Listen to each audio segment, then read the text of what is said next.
দিদি, শুভ দাশগুপ্ত।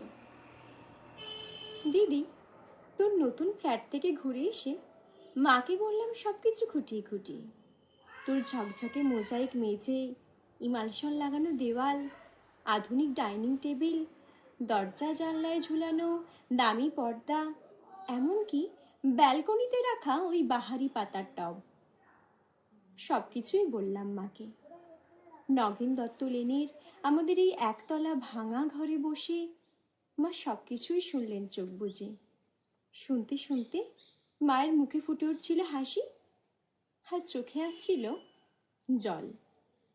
তোর ব্যালকনিতে দাঁড়ালে ছড়িয়ে থাকা শহরটাকে অনেক দূর পর্যন্ত দেখা যায়। বসার ঘরের দেওয়ালে নতুন কেনা পেন্টিংটা ঘরটাকে যে কি গাম্ভীর্যে ভরিয়ে তুলেছে, এসব কিছুও বললাম মাকে। এসব কথা শুনতে শুনতে মায়ের মুখে ফুটে উঠছিল হাসি, আর চোখে আসছিল জল। তো চেহারাটা আগের থেকে অনেক বেশি সুন্দর আর ঝকঝকে হয়েছে, ফর্সা হয়ে গেছিস অনেকটা।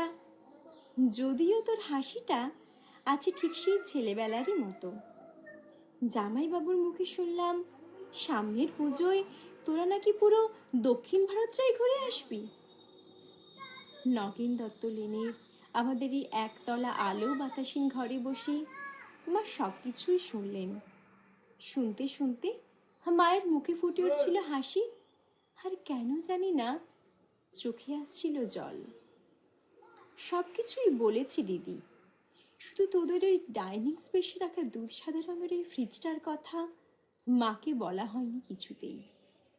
তোর বিবাহ বার্ষিকীর উজ্জ্বল সন্ধ্যায় তুই যখন গা ভর্তি গয়নায় অপরূপা সেজে ফ্রিজের মাথায় হাত রেখে হাসছিলি, তখন যে তোকে কি দারুণ সুন্দর লাগছিল দিদি, মাকে বলিনি সে কথা।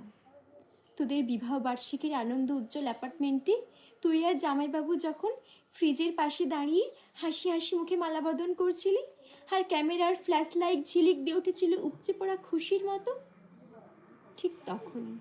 ঠিক তখনই আমার চোখের সামনে স্পষ্ট হয়ে ফুটে উঠেছিল হাসপাতালের করিডোরে বাবার ভেঙে পড়া মুখ।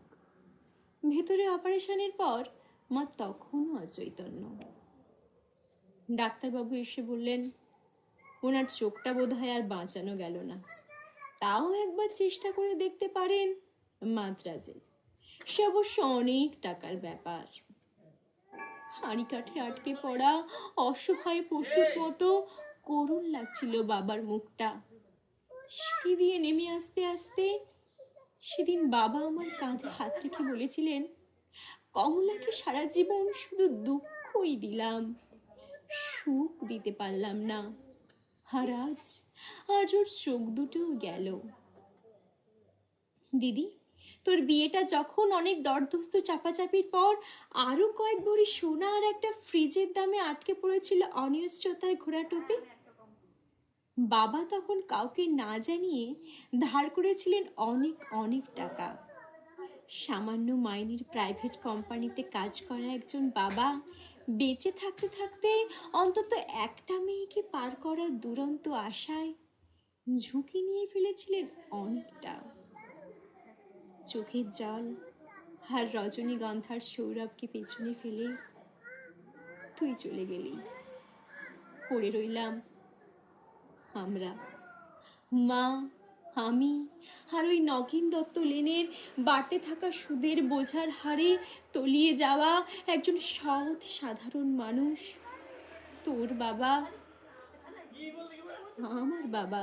কিছুই বলেছি দিদি, শুধু তোর ওই ডাইনিং স্পেসে রাখা দুধ সাদা রঙের ওই ফ্রিজটা আর গা ভর্তি গয়নার কথা মাকে বলা হয়নি কিছুতেই।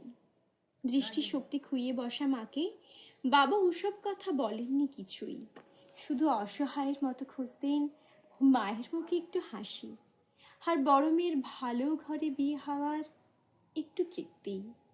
সেই হাসি খুঁজতে খুঁজতে অসহায় বাবা একদিন চলে গেলেন। এখন এই নগেন দত্ত লেনের আলো বাতাসীন একতলা ভাঙাচোরা ঘরে আমি আর মা বড় আনন্দেই আছি।